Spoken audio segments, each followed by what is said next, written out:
Thanks for joining us again, everybody. The next panelist is Dr. Mary Scollay, the Equine Medical Director here in Kentucky. Dr. Scollay has been behind the scenes of some of the industry's game changers, including the Equine Injury Database. Today, Mary's going to discuss the process and the importance of conducting equine mortality review when a horse has died on the racetrack. As you'll soon hear, a lot of good can come from implementing such programs. Dr. Scollay.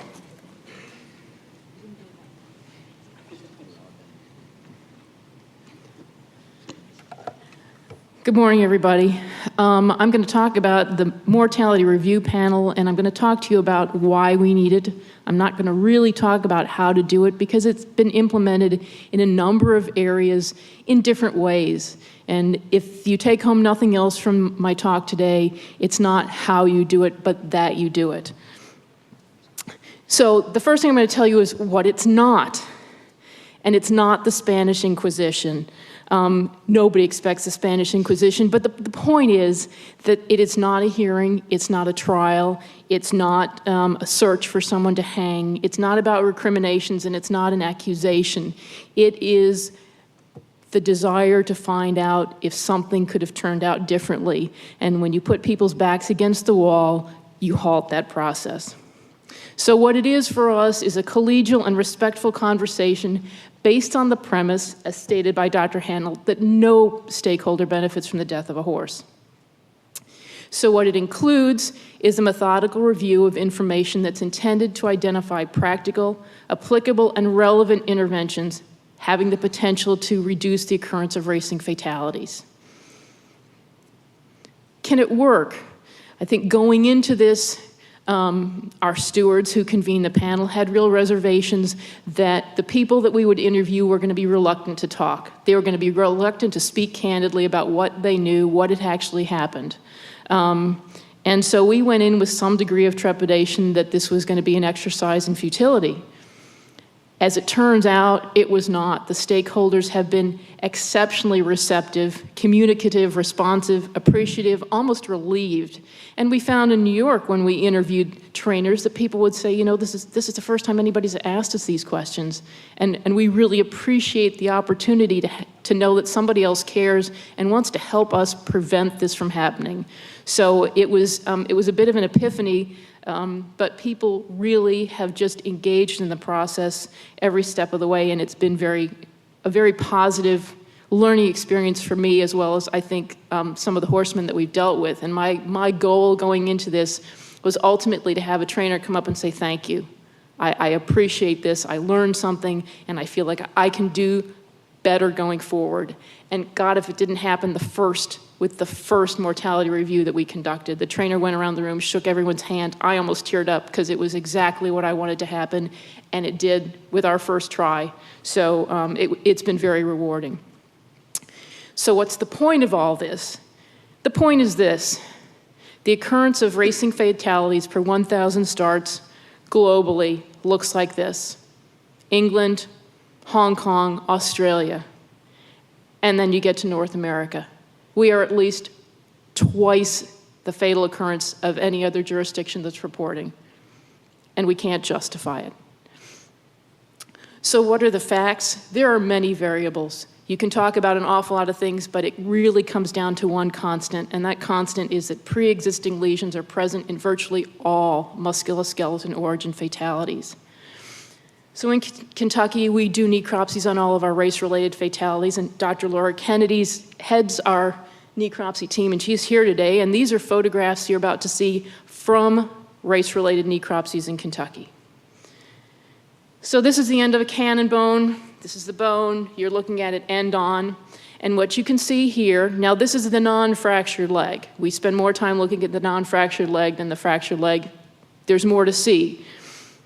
And I don't know how well it shows in this light, but you can see some discoloration. There's some bruising on the end of this cannon bone. There is evidence of some orthopedic disease in this bone. Do I know if this horse was lame? Do I know if this horse showed enough to tell his trainer that there was a problem? No, I don't. Now we go on to this cannon bone, and what you'll see right here is a full thickness erosion in the cartilage. I have to believe there was a time when this horse showed somebody that he had a problem. This is a question that's worth asking in the mortality review panel. And then finally, we have this. Remember, this is not the catastrophically injured leg. This horse has a non-displaced fracture of his cannon bone, right there. How did we miss it? How did a trainer miss it? Did someone choose to ignore it? Did someone dismiss what they saw in the horse's clinical presentation? This is a conversation that needs to be had. I can't tell you how many times I've heard this. Really, Doc? He broke his right front? That's a surprise because that was his good one. What this says to me is that somebody knew something and they didn't respond properly. Either they didn't know how to respond, they didn't know what they were seeing, they chose to ignore it. Maybe they were so excited with a potential race that they put their own blinkers on and said, no, we're okay here. Don't know, but you got to talk it through. You got to ask. Now, the New York Task Force on Racehorse Health and Safety, on which I worked and Dr. Palmer worked, we determined that of the fatalities that we reviewed, 50% could have been prevented or avoided. Let's go back to our map. 50%, and I don't think that there were any fatalities that were unique to New York. I think what we saw were cases that are applicable in every racing jurisdiction in North America. Nothing unique about the New York situation except that there was a cluster of them, and that allowed us to come in and really investigate. So if we go from 2.0 to 1.0, if we reduce our fatalities by 50%, and the task force determined that was something that could have been achieved, we're back in the game in terms of responsible stewardship of our horses. So our goal with the mortality review is to determine if opportunities for intervention were missed, and if so, why. So the process for us is pretty simple. We start with information acquisition. We then analyze the information that we've collected. We draw whatever conclusions we can, and then we make recommendations. So the information acquisition, there are interviews with the trainer, the practicing veterinarian, or we may review the veterinarian's records. We'll talk to the regulatory veterinarians. We'll ask to look, we will review our pre-race exam findings. The stewards will interview the jockey. The track superintendent will be part of the conversation, and we may talk to other individuals associated with the particular horse. These interviews may be done in small groups. It may not be in front of the whole panel. I think that the stewards believe that the conversation with the jockey is best had with the stewards and not everyone else in the room. If the jock felt that the horse warmed up poorly, he may not want to say that in front of the trainer, but that's information that we need to have in terms of addressing that problem going forward. So we try to be sensitive to setting up a situation where the people are most comfortable being candid and disclosing the truth as they know it. So we also look at documents and published materials, and there is an awful lot out there. We will look at the necropsy report. We may look at photographs that were taken during the necropsy. We'll look at drug testing results. Every injured horse is subjected to drug testing. We'll look at the veterinarian's treatment reports. We'll look at the equine injury database, not only for that particular horse's history, but the trainer's history with respect to the population. We'll look at our veterinarian's records. We'll watch the race video replay. We'll look at the individual horse's PP's work history, and we'll look at the track superintendent's records with regards to surface management and condition. To me, the most important thing is that we need to dispel the myth of inevitability. It's just part of the game. You hear it all the time. You hear it every time, and it's not just part of the game. When we have acceptance without objective analysis, we've got complacency. And I think one of the greatest disservices that I did for many years as a regulatory veterinarian was after a horse was fatally injured, walk up to the trainer and say, "Man, I am really sorry," and then walk away. We have since learned we need to collect information. We subject fatally injured horses to a rigorous necropsy. We subject them to drug testing. The thing that we have failed to do all along is talk to the people. And that, as it turns out, is where we've gotten our best information about how to change the situation. So there's always a great discussion about nature versus nurture, and I will tell you that these feet belong to a horse that ran in the Kentucky Derby several years ago, and I was standing at the end of the walking ring, and he didn't have one foot that was facing the same direction as another foot. He moved like an egg beater, and it was just appalling to see this horse walking. He is a very talented and sound athlete, and he continues to race today because he's been managed responsibly, given his limitations. Dr. Rick Arthur has told me that in California, greater than 35% of the horses on the vets list are managed by less than 5% of the trainers. And just to be clear, 35% of the racing population is not managed by less than 5% of the trainers. A certain population of trainers are overrepresented with regards to horses placed on the vets list. That's not unique to California. I saw it in Florida, we see it in Kentucky. Any regulatory vet you talk to will tell you the same thing.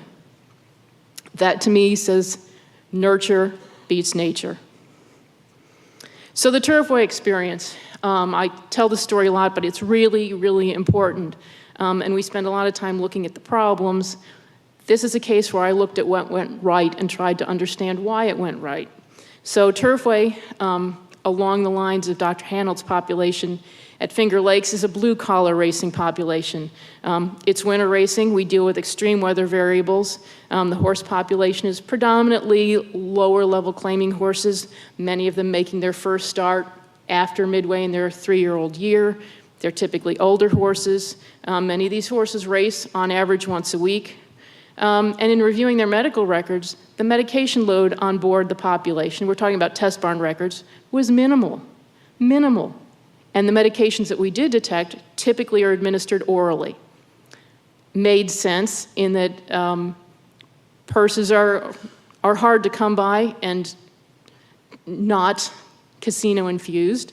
And so the ability to subject horses to the highest quality of veterinary care is a constraint. Those horses don't have access to MRIs, nuclear scintigraphy, an awful lot of diagnostics. And yet, somehow, in one glorious 3-month period, we had no fatalities, none. So I had to look at it and figure out why. And this is where, for me, the mortality review process really kicked into play, and it wasn't related to mortalities, it was related to the absence of them. So why did this happen? Was it a miracle? The answer is no, it wasn't a miracle. It was risk management that benefited the horse. There was a recognition within the training population that the loss of a horse was an irredeemable event.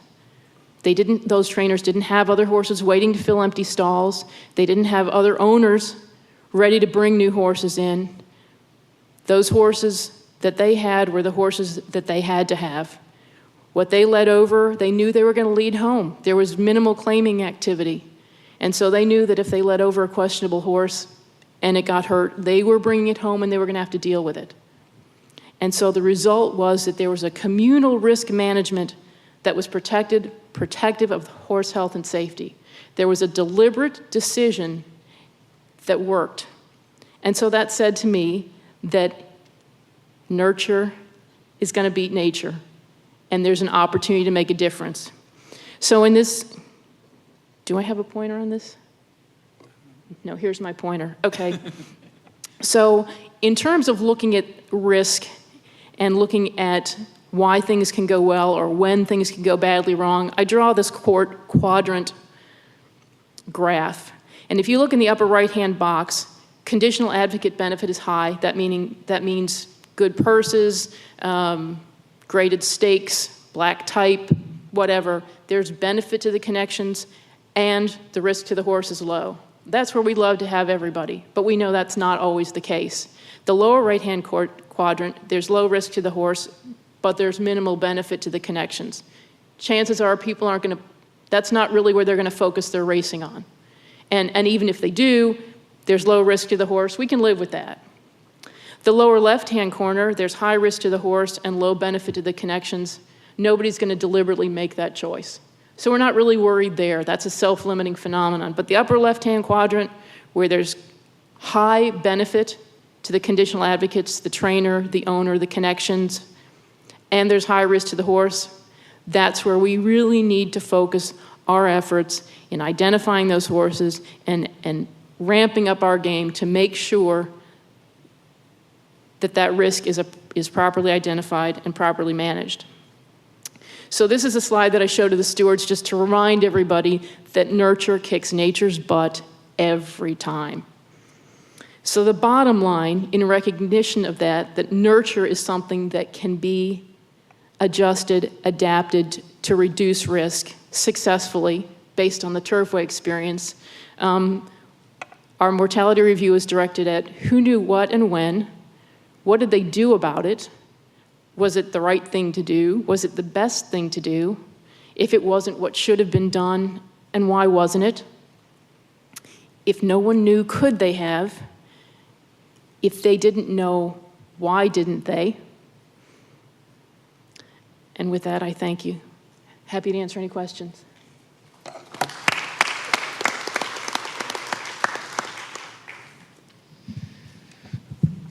Do we have any questions in the audience? If I can start, actually. Go ahead, Chris. Jamie's going to hand you the mic so people can hear online. Thanks, Jamie. I found the greater than 35% handled by fewer than 5% an amazing statistic. And are these trainers aware, and more importantly, are their owners aware that they have such an abysmal record with regard to horses on the vets list? Dr. Arthur, did you want to speak to your situation? Or I can tell you in general, in my experience, there's just a disconnect, and that particularly in the claiming ranks, it's really based on success, and if you win races, the rest of it is kind of part of doing business. Well, to answer Chris's question, I really don't think many owners pay attention to how many horses an individual trainer has on the vets list. They do pay more attention to the wins than anything else. That's kind of a reality. I guess that's the reward aspect of it. Some of the information is not easy to find by trainer. You have to know how to search, but it can be done through links that Encompass has that are not readily available, to be honest with you, at most jurisdictions. Dr. Polk, you have a question?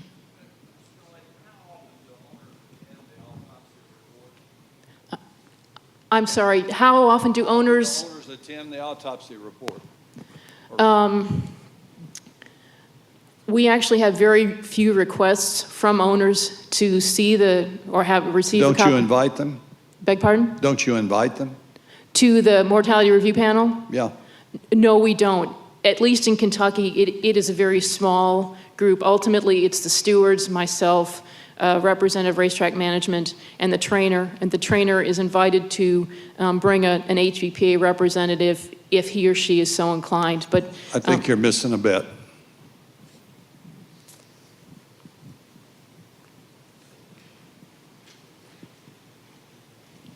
Okay, I've just got one follow-up question for you, Mary, to piggyback on what Dr. Polk was just saying.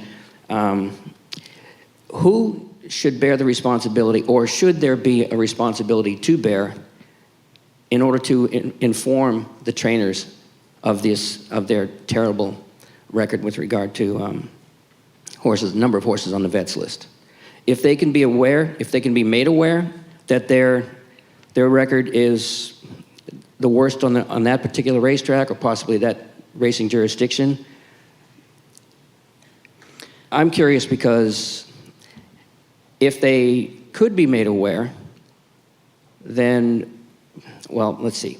They're in this particular predicament because they either don't know how to properly fix the problem when they have a problem, or they simply don't care. Well, so I think when you identify a problem, I think you have to determine the cause in order to apply the right remedy. And so for me, the cause is either ignorance, they didn't know, arrogance, they didn't care, or fear. Fear that they're going to lose the client if they don't run the horse, fear they're going to lose the stalls if their starts per stall numbers drop low. Who knows? But I think those are your real three motivators for poor decision making, and I think it's part of the mortality review process to identify those, because if you respond to someone who acted out of ignorance, they didn't know, if you respond to them as if they had been arrogant, you're not going to resolve the problem. You're going to intimidate them. They're going to feel threatened. They're not going to learn, and they're not going to change their behavior. So for me, a big part of it is understanding how the poor decision got made. As far as notifying the trainers who are overrepresented on the vets list, believe me, they know. And their assessment is, we're picking on them, we're overly critical of their horses,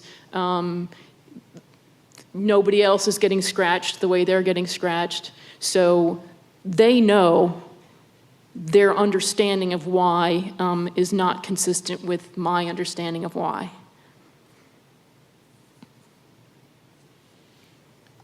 Anybody else? Yes, I'd just like to say, and I would like to address this really to Mr. McCarron. My name is Eric Hamelback.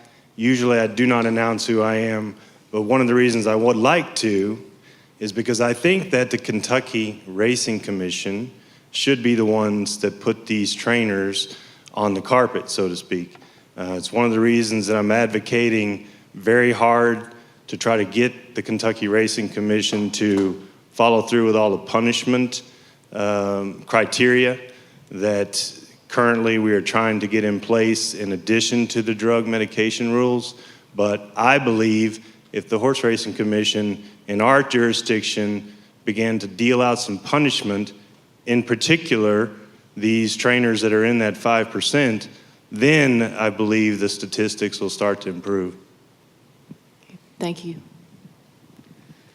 I've got a quick one, Mary. Tell us what the single most compelling piece of information you've gathered over the years from conducting these reviews is. I guess the thing that has been sort of most stunning is how many people we have interviewed relevant to racing fatalities who had a horse that they didn't start on till late in its 3-year-old year or later, with the understanding that the horse needed time to grow up, with the understanding and the belief that they were doing the right thing by waiting on the horse. After all the work that has been done showing that bone needs to be trained when bone is most amenable to training, it is just heartbreaking when someone says, I bred this filly, I raised her, she was a big gangly thing, and you know what, we decided to wait on her. We believed it was the right thing to do. And the fact that, and then when you tell them, you know, there's actually scientific proof that says you need to train them as 2-year-olds. You need to get that bone training and learning when it's receptive to that. And they're just crushed because they thought they were doing it right, and they put their horse at substantial risk. That's just been such a blow, because that information's been out there for so long, but it's not getting to the right people. And that was really disappointing, and it happens more often than you want to think. Okay, thanks. Anything else from the audience? Then thank you, Dr. Scollay, and, oh, I'm sorry, Dr. Peckham. He doesn't need a microphone. We can hear him. Just a question, comment. Do you think there would be a significant reduction in these injuries, catastrophic and otherwise, if most jurisdictions changed their claiming rule, made it similar to the California claiming rule? I do. I mean, I think that you can look at claiming races and you can look at comparable starter allowance races, so 5,000 claimers and then starters for 5. And it is clear that when people know they are leading that horse home, the fatality occurrence is lower than when there is the option for them not to lead the horse home. So I think we saw that with the Turfway experiment. They knew those horses weren't going to be claimed. They knew that if they let it over, they were leading it home, and they couldn't afford to have them hurt. They couldn't afford to lay them up. They needed those horses to be racing so they could pay their feed bill. So they found a way to keep them healthy And if they weren't right, they didn't enter them. And it worked. So yes, I think the message is that the people who are in proximity to the horse know, and we need to find a way to improve their decision-making. We need to motivate them to reduce the risk for the horse. And I think a very good way to do that is make sure they understand at the end of the day, it's still going to be their horse. Agreed. Okay, great. Thank you.